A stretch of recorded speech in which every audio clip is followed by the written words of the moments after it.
क्या कहूँ कि शर्म से है लब सिले हुए। अर्ज़ नियाज इश्क के काबिल ना रहा, जिस दिल पे नाज था मुझे वो दिल ही ना रहा। मिर्ज़ा गालिब के जिस शेर का जिक्र मैंने अभी शुरू में किया है वो रेखा के ज़िंदगी पर बिल्कुल फिट बैठता है। रेखा की ज़िंदगी पर्दे पर रंगीन दिखी, असल लाइफ में उतार चढ़ाव भरी रही। जब भी रेखा का नाम जुबान पे आता है जहन में एक नहीं सैकड़ों किस्से हलचल करने लग जाते हैं। 10 अक्टूबर 1954 चेन्नई में जन्मी भानु रेखा गणेशन ने बॉलीवुड में एक लंबा सफर तय किया है और इस सफर में हर कदम पर उन्हें ठोकरें खानी पड़ी। कभी बदनामी का ठोकर, कभी किसी दूसरी औरत के होने का ठोकर, कभी प्यार में असफल होने का ठोकर। यासिर उस्मान ने अपनी किताब में इस बात का जिक्र किया है कि रेखा पर शुरुआत से ही नाजायज होने का थप्पा लगाया गया था। रेखा की मां पुष्पवल्ली 50 के दशक में तमिल की जाने मानी एक्ट्रेस थी। पुष्पवल्ली का अफेयर उनके समकालीन एक्टर जेमिनी गणेशन के साथ हुआ था। पुष्पवल्ली जेमिनी के प्यार में इस कदर डूबी थी कि उन्होंने बिना समाज की परवाह किए शादी से पहले ही जेमिनी के बच्चे यानी कि भानु रेखा को जन्म दे दिया था। मगर जेमिन ने कभी रेखा को कबूल नहीं किया और ना ही अपना नाम दिया। पहले रेखा अपने नाम के साथ अपने पिता का नाम जोड़ा करती थी, मगर 14 वर्ष की उम्र में जब उनकी मां पुष्पवल्ली का करियर ढलान पर था तब रेखा को मुंबई में फिल्मों में करियर बनाने के लिए जाना पड़ा। वहां पहुंचकर लोगों के खूब ताने सुने तब रेखा ने यह तय किया कि अब वो अपने नाम के साथ गणेशन लिखना छोड़ देंगी। शुरुआती दिनों में अपने लुक्स को लेकर रेखा काफी ज्यादा स्ट्रगल करती थी।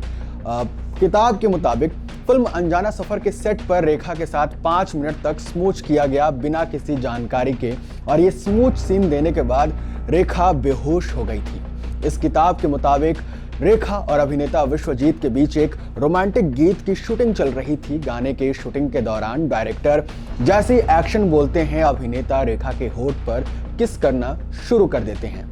ये किस 5 मिनट तक चला इस बारे में रेखा को पहले से नहीं बताया गया था, बल्कि बाद में फिल्म के डायरेक्टर और अभिनेता दोनों ने यह बात कबूल की थी कि यह महज मजाक था। इस मजाक का शिकार हुई थी 15 साल की रेखा, जिसे कुछ समझ में नहीं आ रहा था। सेट पर जब ऐसा हुआ तो सभी लोग तालियां और सीटियां बजा रहे थे और रेखा ने इसे डर कर अपनी आंखें बंद कर ली थी।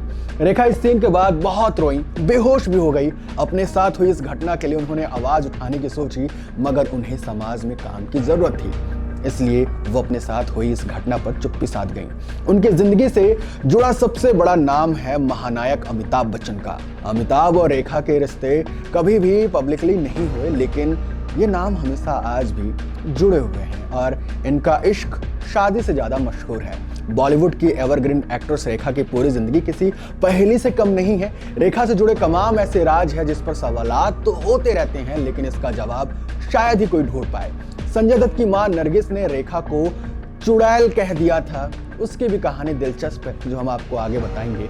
इंडस्ट्री के दो बिछड़े प्रेमियों की बात करें तो रेखा अमिताभ का नाम ना आए ये तो नाइंसाफी होगी। इस खूबसूरत जोड़ी ने करीब 10 फिल्में साथ में की थी। इसी दौरान दोनों में करीबियां भी बहुत आई थी। करीबी किस्से बॉलीवुड के गलियारे में गूंजे, लेकिन इस रिश्ते में दूरियां तब आई जब फिल्म सिलसिला रिलीज हुई थी। बताया जाता है कि अपने पिता के दबाव में आकर अमिताभ बच्चन को रेखा से दूरी बनानी पड़ी थी।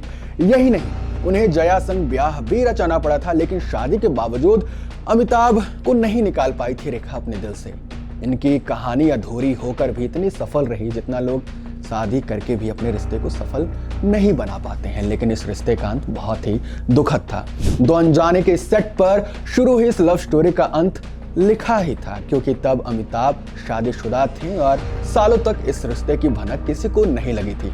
लेकिन फिल्म गंगा की सौगंध के दौरान इनके प्यार का खुलासा तब हुआ जब सेट पर रेखा से उनके को स्टार ने गलत व्यवहार किया जो अमिताभ से देखा नहीं गया और उन्होंने सबके सामने ही उनकी जमकर पिटाई कर डाली। तभी लोगों को इनके अफेयर का अंदाजा हो गया। हालांकि बाद में जया बच्चन की वजह से दोनों की राहें जुदा हो गई। रेखा की बदकिस्मती कहिए कि कई लोगों से अफेयर होने के बावजूद रेखा आज तक सिंगल है। रेखा को पहला प्यार एक्टर जितेंद्र से हुआ था, मगर जितेंद्र एक कमिटेड रिलेशनशिप में थे। बाद में जितेंद्र ने अपनी गर्लफ्रेंड से शादी भी कर ली। इसके बाद रेखा को अपने साथी कलाकार विनोद मेहरा से प्यार हुआ। विनोद मेहरा के साथ रेखा ने कई फिल्में की हैं। ऐसे भी कहा गया कि रेखा और विनोद ने गुपचुप तरीके से शादी कर ली थी, मगर विनोद की मां रेखा को बिल्कुल भी पसंद नहीं करती थी। कहा तो यहाँ तक भी गया था कि जब विनोद पहली बार रेखा को अपने माँ से मिलवाने के लिए ले गए थे तो उन्होंने रेखा को चप्पल से मारा था। इसी वजह से ये रिश्ता टूट गया था। हालांकि रेखा ने इस बात से हमेशा इनकार किया है। इतना ही नहीं, रेखा का नाम किरण कुमार, संजय दत्त और अक्षय कुमार तक के साथ भी जोड़ा गया है, मगर रेखा ने कभी इस पर सफाई देना लाजमी नहीं समझा। कई अफेयर्स के बाद रेखा ने दिल्ली के एक बिजनेसमैन मुकेश अग्रवाल से शादी भी कर ली। मुकेश रेखा के फैन थे, मगर शादी के बाद भी रेखा के जीवन में सुख नहीं आया। मुकेश रेखा के फिल्मी करियर में दखल देने लगे। रेखा और मुकेश के बीच अक्सर अनबन होती से तंग आकर रेखा मुकेश का दिल्ली वाला घर छोड़ के मुंबई आ गई। मुकेश ने रेखा को मनाने की कोशिश की, मगर रेखा नहीं मानी। रेखा के जाने के बाद मुकेश डिप्रेशन के शिकार हो गए और हार कर उन्होंने मौत को गले लगा लिया। रेखा का नाम और भी बहुत सारे एक्टर के साथ जुड़ा था, जिसमें राज बब्बर, जितेंद्र, धर्मेंद्र और यहाँ तक कि सुनील दत्त का भी नाम शामिल था। इसी वजह से रेखा की छवि इंडस्ट्री में उस औरत की बन गई थी जिन्होंने शादीशुदा मर्दों के गृहस्थ जीवन के लिए जिन्हें खतरा बताया जाने लगा था। सुनील दत्त के साथ नाम जुड़ने पर रेखा को नरगिस ने निजी हमले का शिकार बनाया। प्राण जाए पर वचन न जाए और नागिन जैसे फिल्मों में रेखा और सुनील दत्त ने काम किया था। इनकी नजदीकियों की खबर नरगिस को जब लगी तो वो आग बबूला हो गई। नरगिस ने रेखा को कहा कि वो मर्दों को ऐसे संकेत देती है जिससे लगे कि वो आसानी से अवेलेबल हो सकती है। कुछ लोगों के लिए वो किसी चुड़ैल से कम नहीं है। रेखा द अनटोल्ड स्टोरी आने के बाद कई मीडिया रिपोर्ट्स में ये दावा किया गया कि वो अपने सेक्रेटरी फरजाना के साथ लिव इन रिलेशनशिप में भी थी। रिपोर्ट्स के मुताबिक सिर्फ फरजाना के पास रेखा के बेडरूम तक जाने की परमिशन है।